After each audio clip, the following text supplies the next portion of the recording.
New Thought Media Network. We are a global broadcast network of positive music, media, and entertainment, inspiring humanity's evolution along the journey of enlightenment and creating a world of love, peace, empowerment, and prosperity for all. New Thought Media Network. Positively inspiring.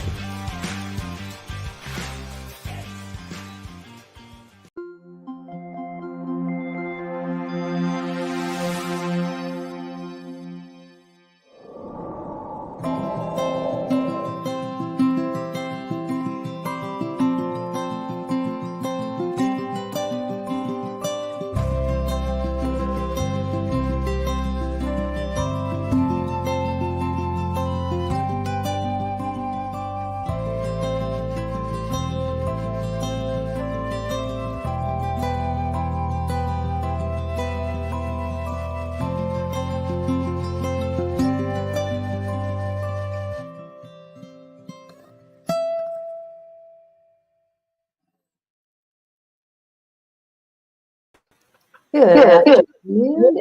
Welcome to the Joy Show, where being you is celebrated.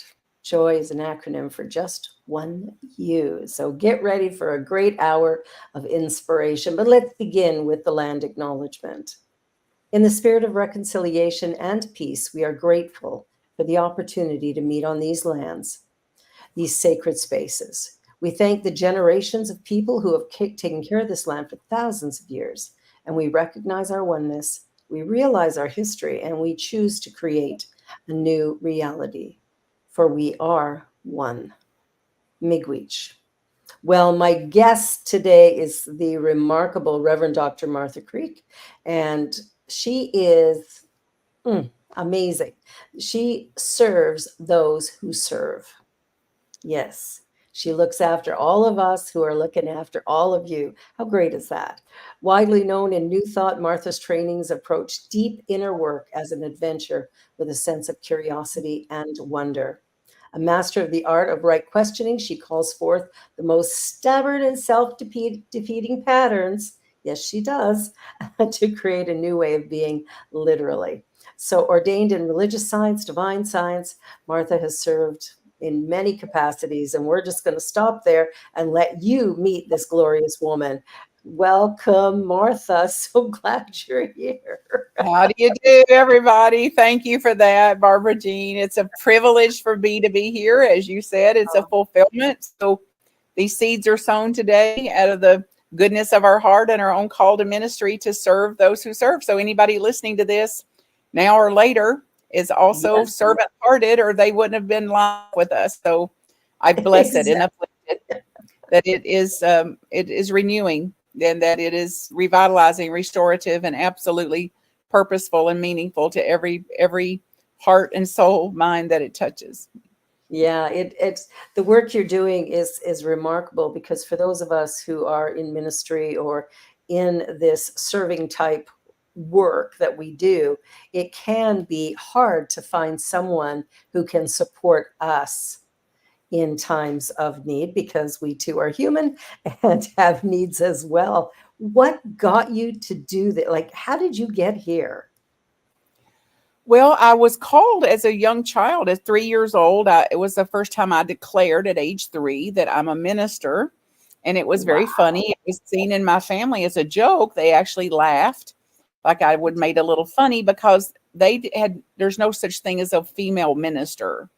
Right. No way, no how is there anything like a female minister. So in fairness to them, it would have sounded like a joke or funny, although I knew that it was my purpose, that it's a calling that I had even at an early age.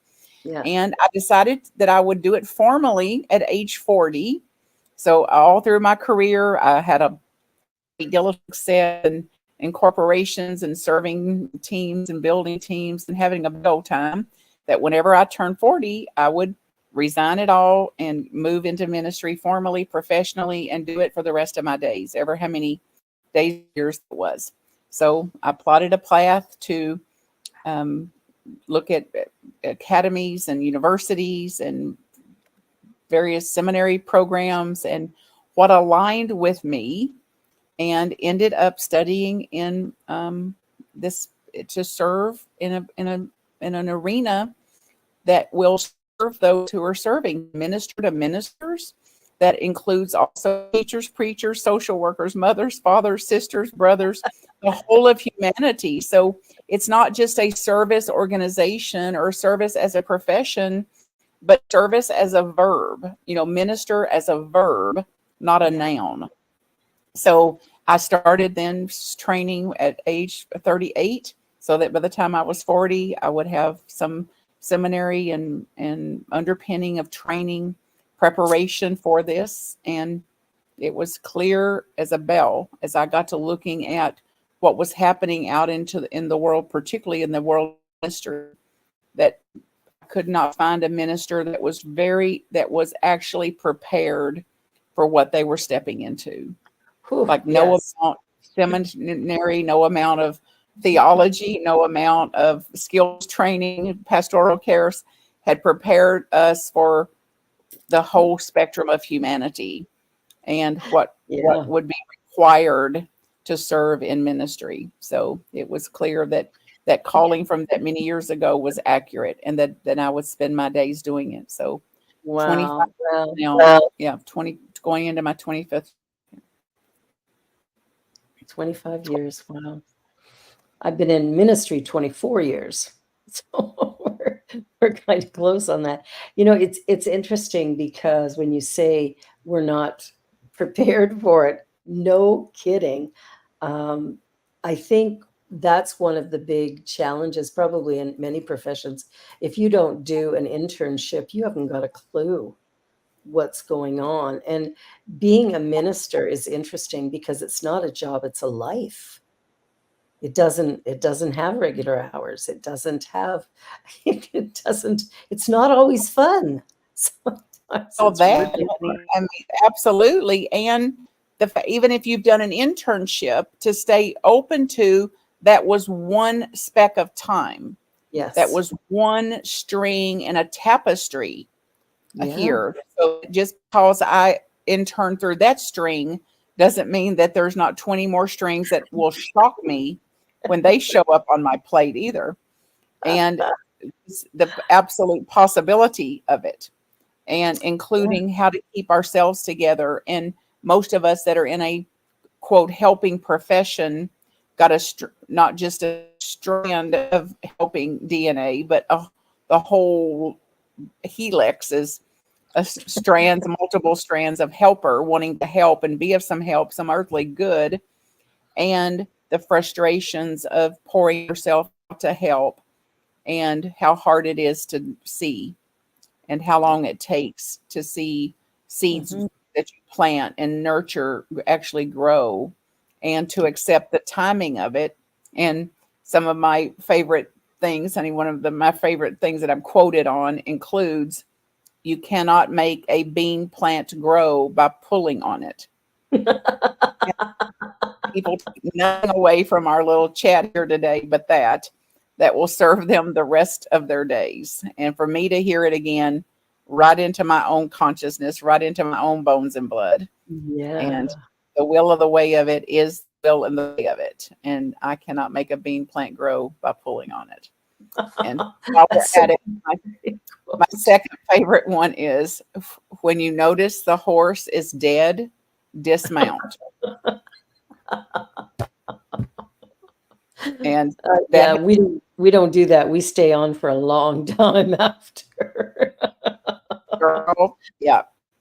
And how many dead horses I have beat and begged and prayed over. And one more time, I promise, just one more time, get up, you can do it. Encourage, wail, pray, beg, plead, put a bubble around it, paint a rainbow on its side, and eventually to awaken to this horse is actually a dead one. I think that's a really big problem in our society overall, is that fear of stepping into the unknown, leaving something familiar. I don't call it comfortable, I call it familiar. Leaving the familiar for something unfamiliar. That seems to be a really huge challenge for people stepping out in that way. Absolutely, it is. And even though it's not comfortable, there is some comfort, strange, even masochistic comfort in Yeah. that which is familiar.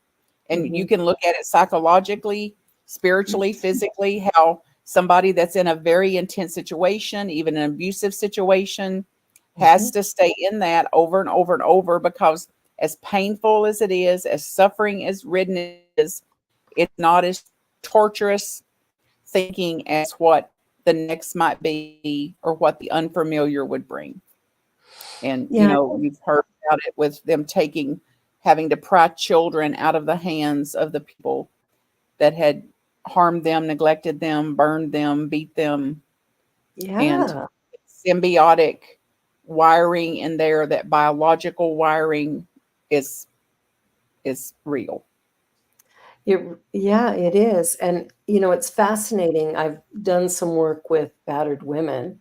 I was one at one time. And the reason that it's comfortable for me to work with that is that I know why they go back. And so I'm not the one who's going to, the minute they go back, abandon them, because I know I'm going to hear from them again. But a lot of people will sit back and go, well, if she's going to go back, then the hell with it. I'm out of here. And the reason she goes back is because she thinks she could do it better and make it right. And Absolutely. that's an illusion that many of us live with. And we're all in that illusion, whether it's in battery or not. We're all in that illusion to some degree.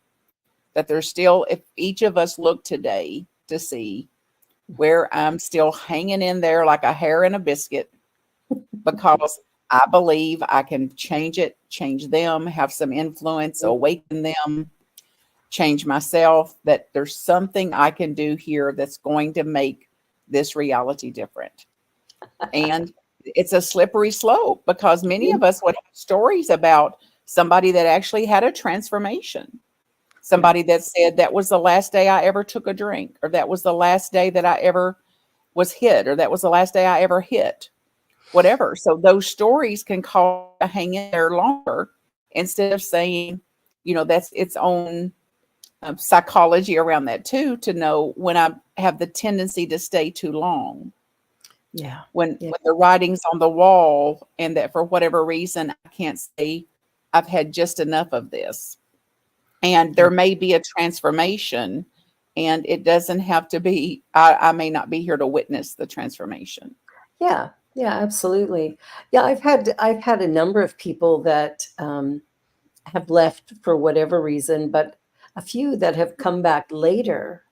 People who were mad at me because they thought I'd done something, and then they come back later and go, "Oh, that actually wasn't about you. that was about me. I had some stuff going on." I think there's a lot of work to be done, and I think as ministers, it's important that we maintain a level of patience and objectivity around where people are at, and not expecting them to be perfect, or because I have some congregants who go, well, there's people here that aren't doing the teaching. Well, of course there are. Lots of them. Lots of them are here.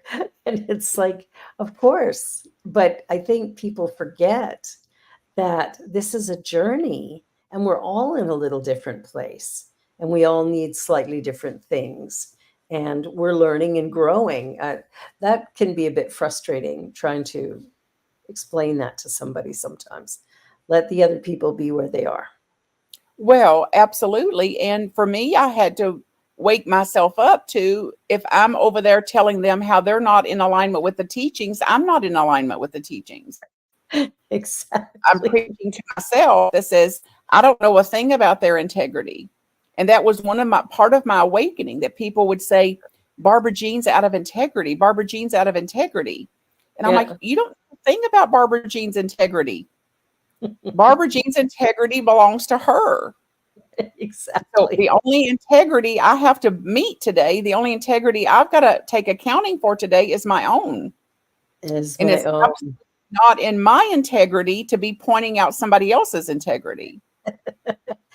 Or That generally, there's more fingers pointing back in those moments. Yeah, yes, including there's the teachings, they're not following the teaching. It's like, it's so arbitrary. Like, what teaching? And it's like, whatever is the teaching is only for me to apply. Like, exactly. I don't get to run around and tell other people, believe this or believe that, or don't believe this, or I can't do that and be at any kind of level of peace. Yeah. One of the things that I've always loved about the New Thought teaching is that it really is about personal responsibility. Each one of us responsible for our own lives, and we can only work within ourselves. I think that's hard for some people to understand, that they cannot affect somebody else's life. They don't have, well, I mean, they can affect it, but they can't make people change. They can't make people think their way. It's like, you have to deal with your own stuff and deal with your own life, whatever it looks And like.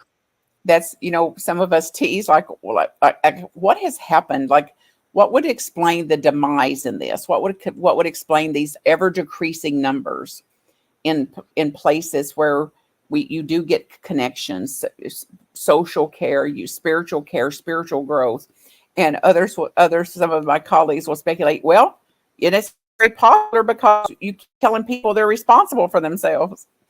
Like, who wants to be responsible for themselves? Like, that's not all that popular. Like, no, I'm here so I won't have to take any more responsibility than I already have. I'm here to make sure somebody else takes responsibility for me. And when I hear, no, that's not aligned here. You actually hold some responsibility for your own well-being, your own care, your own mental, emotional, psychological, spiritual condition. Then it's like, no, thank you. I'm out of here. Like, I'm headed down the road where somebody else will give me the formula. Somebody else say, no, they're to blame.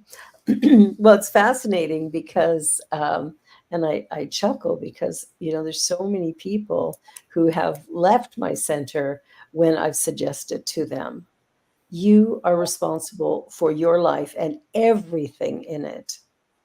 Absolutely everything. And people get really upset when they hear that sometimes, especially if there's something going on in their life that they don't like at the moment. Maybe they've got an illness or lack of funds or lost their job or whatever relationship challenge. And the minute you sit back and say that, there's this wall that goes up like, well, I didn't create this. Well, then who did? And it's not about blame, because that gets confusing. People think, oh, I'm to blame because I have cancer. No, you're not. But you're part of the whole, right? You're part of this consciousness where people believe in and focus on cancer, focus on it. Like, it's in the consciousness of where we live. And then we end up, if we haven't sort of held ourselves out of that, we can get sick, or we can get whatever. And everything that happens in the body is just an opportunity for us to discover more about ourselves. It's not a punishment. Yes, and to accept the parts that we cannot change. That says that I'm not responsible. I didn't cause a cancer in me, and Right. cancer is now in me. Cancer is a part of my experience. Cancer is a part of the lay of the land here. How am I going to relate to this? Exactly. What meaning am I going to give it? What persona am I going to take on about this? Mhm. And that I do have part of. I am absolutely Yes. part of that. And I've used over the years hopefully a easier metaphor about, if I go out to get in my car and the tire's flat, it wouldn't enter my mind that I caused that flat tire. But that Exactly. I'm just a thought away from that. Like, oh, I did cause it. I didn't check it. I've not had the check. How many miles does it have on it? I should have bought a better brand. I mean, I could go right off into self-hate and recrimination, even in a situation like that. Just Absolutely. looking on the thing, and the thing itself is a flat tire. And then if I put a period in there, the tire is flat, period, then Yeah. there's no angst in it. And then Exactly. it's like a sane, sensible mind would say, what would be a solution for a flat tire? To call AAA, to call the neighbor, to see what's going to get it changed here. And then I go with an inflated tire. And not to mention the absolute miracle that I'm 60 some years old and I've been driving since I was 12. And how many of all of that amount of life, how many flat tires has there been in that life experience?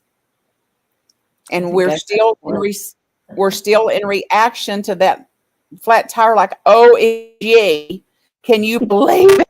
A flat tire? Oh my God, what an inconvenience after all I've done for God.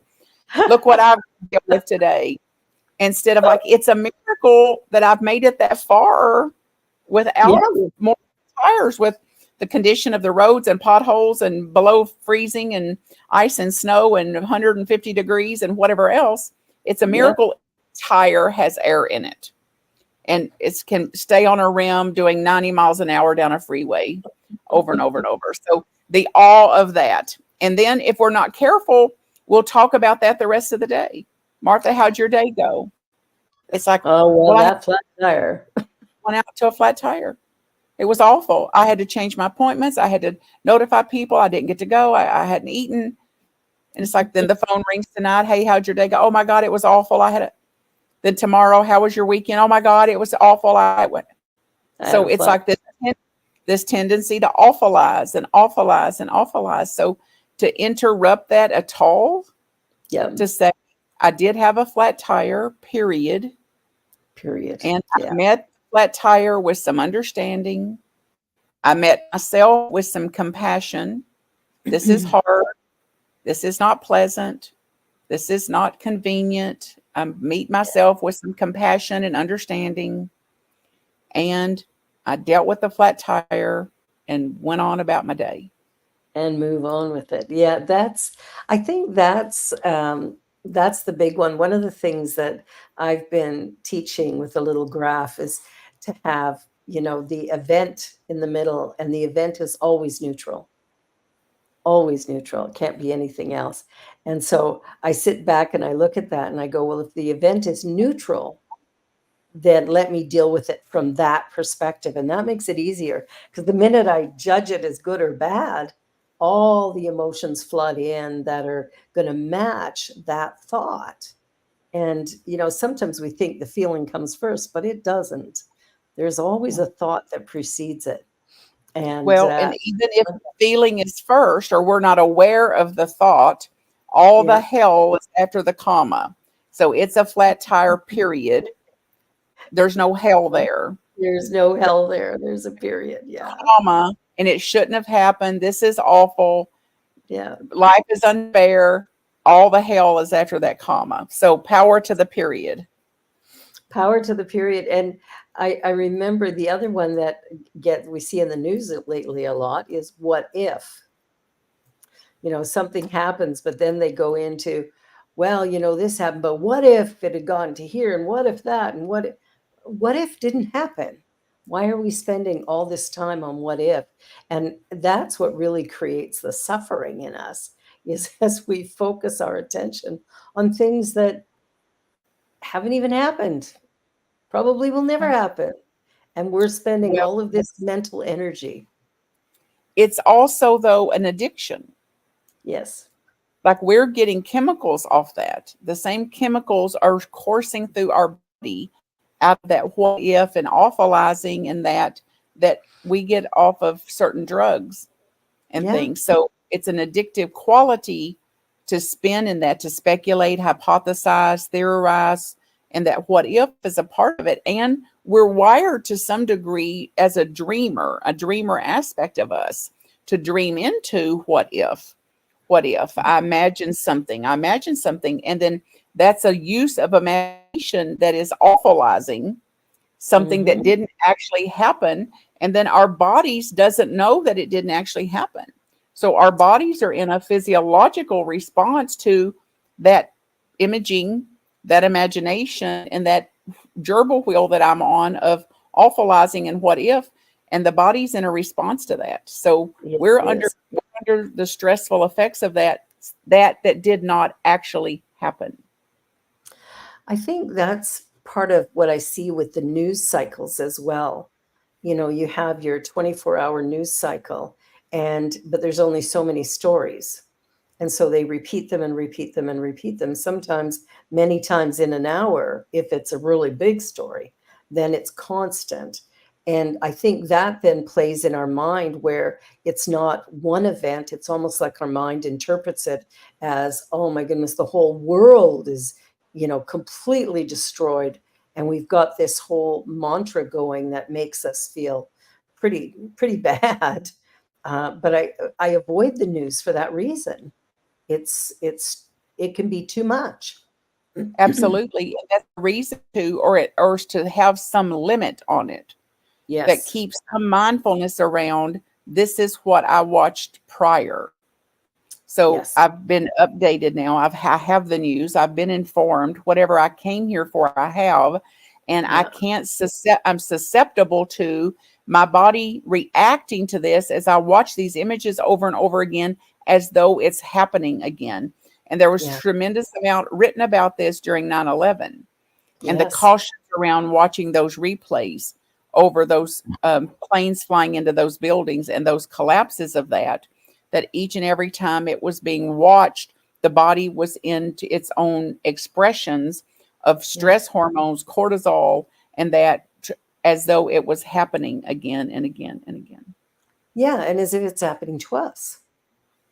Like we'll take it right in and start worrying about our own families or our own cities. I remember at 9/11 turning the TV on in the morning and, we shut down our Wall Street here. It's Bay Street here, but it was all shut down and everybody out of there for fear that we'd be next.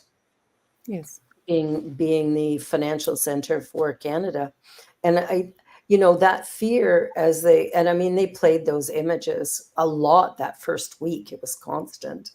And I think there's something about sort of, like you say, limiting our exposure that's really helpful. I get the news. I usually get it from my husband or somebody, or you turn the TV on and there it is and you catch one or two clips. But as a habit, I know people who sit and have their dinner in front of the TV watching the news. And I think, wow, how does that work for your digestion? Unless you're watching here Friday night and you're getting the good news. That's a whole different thing. Because we do that on Friday nights. But I think that's, something for people to think about as well as we look at nurturing ourselves and caring for ourselves and receiving help when we need it. I think there's a big journey there to changing the way we do certain things. I think so too. And we're called, I believe, in the time, as you know, we're entering into our own immersive process with extending not only compassion to others, but compassion for ourselves that would make a more discerned choice about what my limits are and telling the truth about that. And that is my responsibility to say, even if somebody else wants to do that and that's their way to spend their dinner hour, God bless you, go for it. And I cannot do it because it sucks the very life out of me. I come away not strengthened by it. I come away weakened in some way by it. And I'm responsible for that condition on me. I'm responsible for what has that much effect on me. And then to make remedy, make it right as I'm able to. Absolutely. Well, we're going to take a commercial break, and I just want to say hi to Cheryl. I see Cheryl's in the room here, and we'll take a quick commercial break. You're watching The Joy Show here on the New Thought Media Network, and we'll be back right after this. Don't go away.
Well, welcome back, everyone. And my guest today, the Reverend Dr. Martha Creek. And we are delighted to have her here. She is the person who serves those who serve. And what an honor to have you on the show today. So tell me some of the things you're finding as you're working with ministers and groups. I know you've got a program starting up next month, that your immersion program. What is it that you are finding with ministers these days? Is there sort of some things that are high on the list of challenges, or how are we doing? Well, I think I don't know how I'd sum it up, but certainly that there is I mean, during COVID, I referred to it as the retirement of the week. So Yeah. ministers were retiring and dropping off at rapid pace, more than what we've seen over time in 50 years. And so to be in care of our own stamina, to be in care of our own sustainability, and how to continue to serve and sustain ourselves in it, so that we are doing so with I'm hesitant to use the word passion, because somebody told me yesterday the root word of passion means suffering, and that we have a passion for ministry. And there's also suffering that goes with any passion, like the passion of the Christ or whatever. Yeah. There's something to bear with our profession. There's certainly passions for parenting, and there's also suffering that comes with parenting, which I don't need to go into with parents. Anybody that's a parent knows that. That's And true. that part of the noticing is then it's absolutely critical now to have compassion and self-compassion, which is sharing the suffering, sharing the challenges, and like you know quite well, that we're not meant to bear the burdening of our professions, of our lives, of our health, of our lack of health, of our finances, our emotions, or whatever else. We do not have to do that alone. And it's No. taking ministers some while to say, when I ask them, what took you so long to reach out? It's like, well, I'm embarrassed. I was humiliated. I thought I was supposed to do this. I didn't want to admit that I couldn't. I didn't want to admit the problems.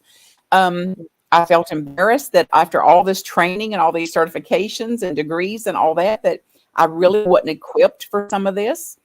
So there's all sorts of things that go on, not to mention what I observed the most, which was true for what was true in me, is these aspects of myself that I have depressed, suppressed, denied, and Yeah. and they and did everything in the world to try to control them, manipulate them, talk them out of them, get them positive, turn them around, transcend them, transform them, meditate them. And Yeah. it's clear that those practices, mindfulness is a light years ahead of most of the other things. But even in a mindfulness, observing these parts of ourselves, the human aspects of ourselves, we're not going to transcend them over time until they are met with, sat with, listened to, amended, and actually healed. So Yes. then it's like, oh, I was sure that seminary degree was going to be all of my healing. Like, Mm-hmm. no. And That's as okay. long as we've got a pulse, we've got some work to do. So Yeah. and I encourage me and everybody else, I'm a student for life. I keep myself enrolled very specifically in deep inner work and deep inner processes, emotional, physical, psychic, spiritual processes. Yeah. And that's my own responsibility for myself and my own integrity to do so. And it's so And important, because as you do that, you're then fueled and you have the strength to deal with the people who come to you for support.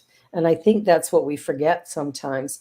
I remember when I was just starting ministerial training, one of the ministers from Atlanta came up and was speaking to us. And he stood up, and the first thing he said, if there's anything else that you could do, and I do mean anything, flip burgers at McDonald's.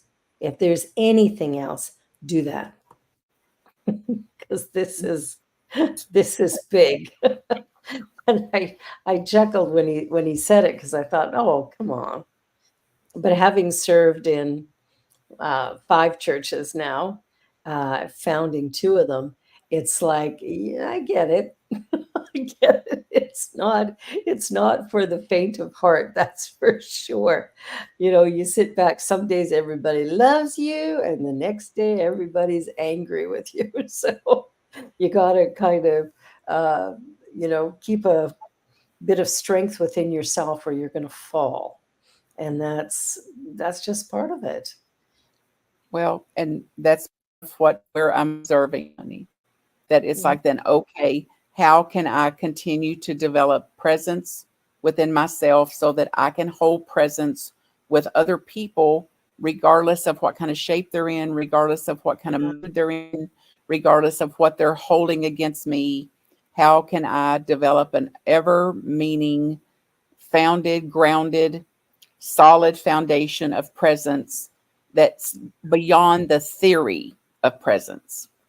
That's actual embodiment of Of presence, presence. not a Yeah, that's theory the of key. my presence. While my guts are twisted, my throat's tight, and I'm just a hair away from kicking them in the shin, acting like all is well. It's like, well, there's all is not well in my being. It's a theory of all is well. I'm not Yeah, caught up to my theory yet, which is like yeah. people say it's all good, it's all good, it's all good. It's like, well, tell your face, because Tell your face it's all has good. not caught up to how good it all is yet. Exactly. Well, that's the challenge. People learn a little bit about, the law of attraction, and think they can say an affirmation and buckets of cash will drop in their lap. And that's not it. That's not it at all. We have to tap into that emotional aspect of ourselves and see where we're stopping ourselves from receiving good. Affirmations are great, but they're not going to solve anything if we don't take it into this heart space and actually figure out what we truly need so that we Well, can move. yes. And then Yeah. believing that I could affirm a bucket of cash is going to drop off to me today, and it may actually happen. And Yes, then thought exactly. under Yeah. some kind of spell that was me that did that. Yeah. Because, oh, by the way, I'll be doing the same affirmation tomorrow, and the bucket of cash didn't come tomorrow. Hmm. Then it's like, okay, if I'm going to take the glory of it, am I going to take the heat of it when it Exactly. doesn't happen? Versus life's going to be what life is, and my relationship with it is how is where my power is, and Yeah. which doesn't mean I wouldn't affirm and vision and Oh, pray and yes. hope and take action and surrender to it may or may not unfold the way I had in mind for it to unfold. It never seems to unfold quite the way we picture it. I remember before I met Pierre, and I'm dreaming about, having someone in my life, and, I'm imagining this very tall, 6'5" guy, dark hair, blue eyes, be fabulous. My husband's 5'6". God has dyslexia. Well, it's like it's or the wisdom to know what I actually needed and what I actually wanted was Yes, not what I thought I needed or thought I exactly. wanted. Yeah. And Byron Katie used to say it as, no, it turned out like I had in mind. It was perfect instead. I love that. I love that because really that's the truth. When it's right. And there's a sense we know, even though it doesn't match the picture that we initially had. I remember doing a vision board years ago and putting a hybrid car on it. This is when they were just beginning, and the only one I could come across, the only picture was of a Toyota, or no, it was a Honda Accord, or a Honda Civic, and I'm like, no, it's not quite it. And it was silver, and I didn't want a silver car, but I put it on my vision board, and then just put this or something better. And a couple months later, I go to buy a car, and I end up with a Toyota Camry in this kind of apple green color, which was very unusual. And it was the first time Toyota had produced a hybrid. And so that I got that car, and I thought, this or something better. And I was out test driving minivans and drove onto the lot, saw that car and said, work out the numbers on that. Like Oh, it's, we don't know what we want sometimes until we actually see it or until we've done a little bit more work and what shows up. If we can accept what is, my favorite line is, it is what it is. And if we could just accept that and know that it's taking me somewhere, I'm learning from it, I'm growing from it. Even when I fell and broke my shoulder, it's like, it is what it is. I don't know well, what it's teaching me, but I do that's now. right. That's right. As long as you're not being mean to yourself over that. I Exactly. just did a talk that's recorded now that will air tomorrow with a ministry up in Michigan. And the Yeah. title of the talk is our spirituality making us mean? Mm. And Oh, I got to hear that. one of the phrases in there that we often say to others that is not an empathetic response. Of course, I'm immersed in compassion and self-compassion work. And one of the responses we give to others is, it is what it is. It is what it is. But it's like nobody with a broken shoulder, most people with a broken shoulder does not want to hear that, because Oh my gosh, no. compassion and empathy versus that must have been very painful. That was Excruciating. a real bummer that you had to break your shoulder and that you've got to live with a broke shoulder now. What could I do that would support you, or what could I do that would ease this for you, Yeah. instead of laying some kind of spiritual platitude on it? Yeah. Well, it's interesting because what it's taught me, which is the best, is to, number one, ask for help. Number two, be willing to receive help is the bigger one. And to not go into a place of humiliation or embarrassment because, I'm supposed to be this spiritual leader and I shouldn't have anything happen. But I just figure everything that happens to me is taking me somewhere. And so in the moment, it might be painful, but I'm willing to go deep and go, now what? Where am I going? What is this? Where's this taking me? Rather than griping and complaining. But I do miss driving, I gotta say. Well, I bet, honey. And it's like, even to hear that, like, because I'm a spiritual teacher, I'm immune from broken bones. Yeah. And it's like, no, there's nobody in the physical immune from anything. We have immunity. Exactly. We build immunity. We work at immunity. We take precautions. We can watch where we're stepping. We can wear a certain shoe. And we don't know if we're going to have a broken bone or not.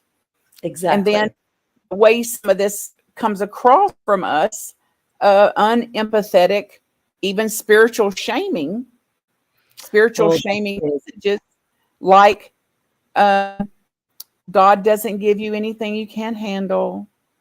Yeah. Your soul chose this. No, it didn't. There's a lesson to be learned in this. Yeah. I don't like any of those. No, like any of them. Because it's like it's what being mean to ourselves, honey. Yeah. And like this is the kind of messages we've given ourselves. So then we're spouting them out and spitting them out, even in our ministries and even in our teachings and things like that. It's Absolutely. just look for the silver lining, instead of like, it is time to meet humanity with our human heartedness, like a real connection to human heartedness. Hello. You want to come in my joy show? I've got to join somebody here. Barbara Jean, you want to see her? Yes, I do. Joy, what do you think of that? Oh my goodness. Hello. What is your name? Madeline. Sorry? Madeline. Adeline? Uh-huh.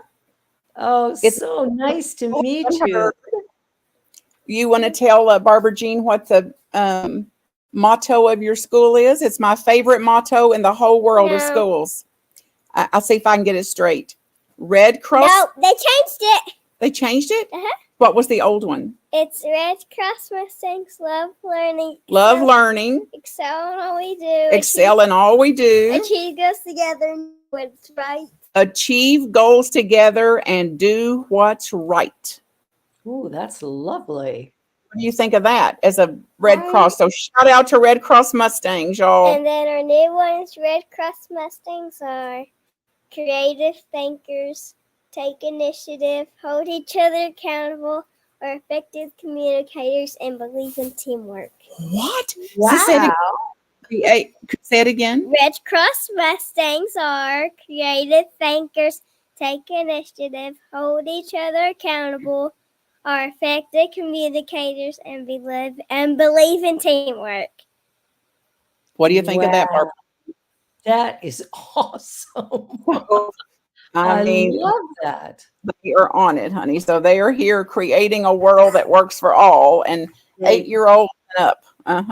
Wow, I love that. Thanks for letting her come in here for a minute, honey. Yeah. She brought a little bit of joy and a lot of great information. Yeah. Oh, that's beautiful. Both of them. Both of those quotes were fantastic. I hope we captured it somehow, honey. So we put it out there in print. Yeah.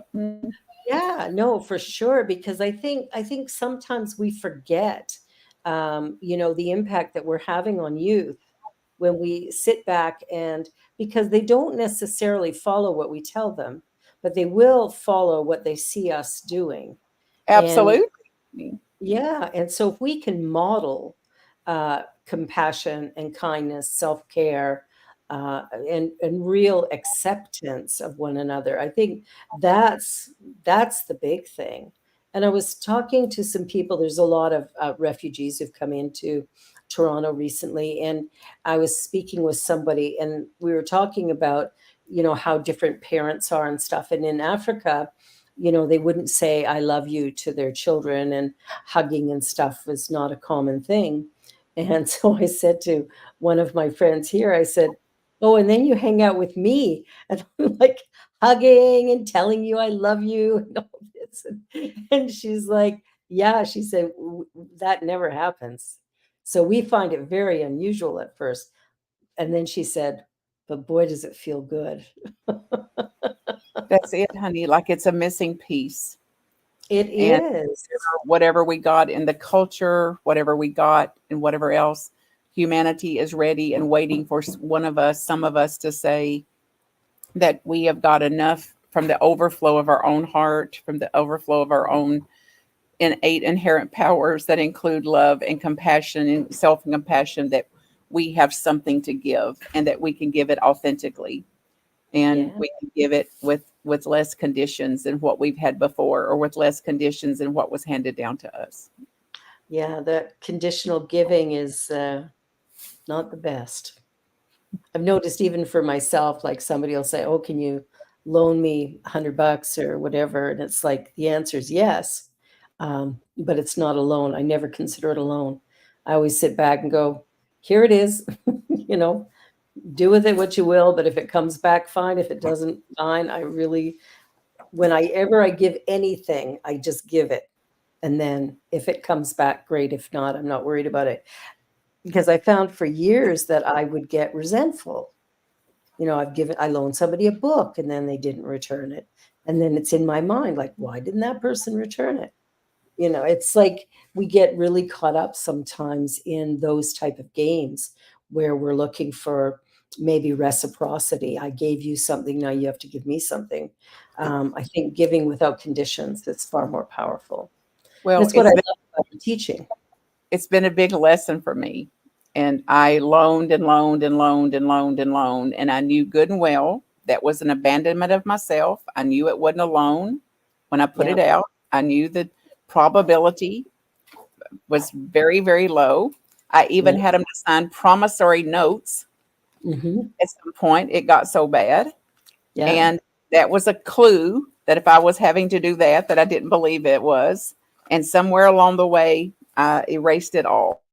Yeah. And I was challenged on this. There's folks studying. There's this last Martha Creek book is out now in book study. So you probably have seen it, honey. We featured it Yes, here on I have. Presence and Potential. I thought I had it, but I was looking for it before the show. told And the I've got I your other told one. I told this group that I forgave everything that anybody owed me, because I had to free myself of that energy. I had to free myself of that energy drag and of of listening to that and the excuses and blaming and the plight of it. So it was easier on me just to clear it all and start again and to learn from it whatever I could. And that one of the women in the group that's in the book study challenged me, like she doesn't agree at all with what I did. And I said, well, of course you wouldn't agree with it. It seems like it's insane. It's a legal document they had signed that they're going to pay me back. And I did not want to take the energy it was going to take out of me to go pursue that, because that's not a good use of my vital energy. That's not a good use of my creative energy. So I had to make a decision. And one of my friends would say, yeah, and it was a cheap lesson. Regardless of how much it cost, it was still a cheap lesson for me. That's all it took for me to wake up to all my giving is giving. And if it was a loan, then they would pay it back. And it's not a loan till the day it's paid back. And if it's not paid back, then that's what it was intended for to begin with. It was given. You know, there's such a freedom in that, not only for us, but for the people that we've loaned to. Like, there's no condition, there's no awkward feeling when you see them next. There's none of that, you know, avoidance of the person because, you know, they haven't done what they're supposed to, or vice versa. They're feeling guilty because they haven't. I just, you know, I'll even tell people right up front, you know, if it doesn't come back, well, it doesn't come back. I don't really care. Even with my courses and stuff, I'll tell people, well, you know, you want to take the class, make installment payments or not. But take the class, because you will get something of value from it. And whenever I did prosperity classes, I would offer a money back refund for the tithe for anybody who came back after the program and said it didn't do anything for me. Fine, I'll give you your tithe back. How much did you tithe? Go to the accountant, figure it out, send them a check. I think there's something about that is very empowering, and it gives a real sense of freedom. I don't have to be a collection agency.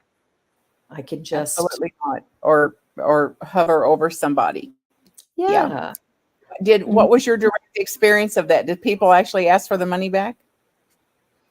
You know what? I'm the one who's always, I've only had one person ask for money back. That was a single dad who was unemployed and didn't find a job by the time the program ended. And so he had tithed a little bit because he hadn't worked much. So I think the amount was, you know, under $300. It wasn't a lot. But he came back and said, you know, I need that money back. And I said, fine, and gave him the money. And then probably about a month later, he landed a really good job and things got going well for him. So yeah, I didn't hesitate at all. Like, absolutely, you need this money to feed your children. I'm not going to keep it. It's the same thing when I do funerals. It's always by donation. Weddings, I have a fee, but for a funeral, some people can barely put their loved one in the ground, let alone pay extra money for anything. So I don't want to be one of the ones gouging in there. So I think, you know, just being willing to let go and not hang on to things so tightly.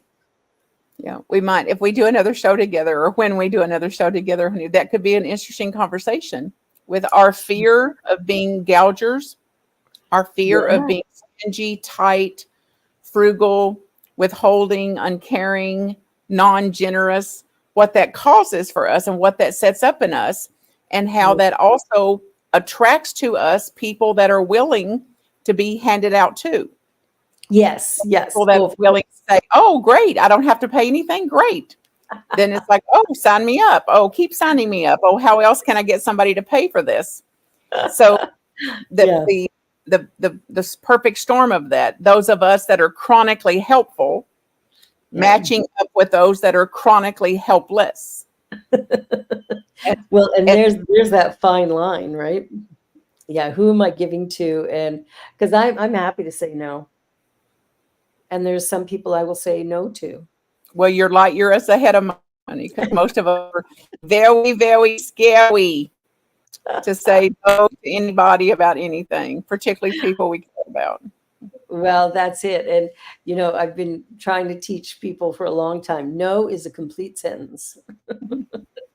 You don't have to add anything after. Just, no, don't want to do that today, but, leave it at that. Well, we're down to our last 4 minutes. What one little pearl would you like to leave our wonderful guests with before we sign off? Be as compassionate with yourself as you can. Sooner or later, regardless of whatever path you're on, whatever spiritual schedule you're on, some event, some death, relationship, something will enter your life that you simply cannot deal with your existing skill set. To accept that and to know we are evolutionary beings, to stay in some kind of acquisition mode of skill and set, and that we naturally are going to be led sometime in our life to the edge of our own private resources. Yeah. So there are extra resources, innate resources, divine resources, humanity resources, friend resources, and there's resources way beyond our own limited private resources. And to stay open to that and to ask for help, receive help, and to keep yourself enrolled in wherever you're spiritually grounded and growing. Stay as close to the teaching as you can and know that it's a life's journey, a life's direction, not a tick box exercise. Exactly. Like I say, life is a journey without a destination. So enjoy each moment as it comes. Martha, this has been absolutely wonderful. And Cheryl just said, grateful to have you both in my life. Thank you, Cheryl. Grateful to have you back on the continent. Well, Martha, have a most wonderful, wonderful week. This has been fantastic, and we will do it again for sure. And I want to thank our producer, Robert, for taking time out of his day to look after things and keep us rolling. You're watching The Joy Show, Just One You, here on the New Thought Media Network. And be sure to like, share, and subscribe, because we really want to get more views. And the New Thought Media Network is a charitable organization. So, hey, let's keep us on the air. Make a donation today. We'll truly, truly appreciate it. Thank you, everyone. Thank you, Martha. Have a wonderful weekend, everybody. And we'll see you next week. Bye for now. On behalf of everyone at New Thought Media Network, thank you for being a member of our virtual family. Your financial contributions help share the New Thought message with people from around the world.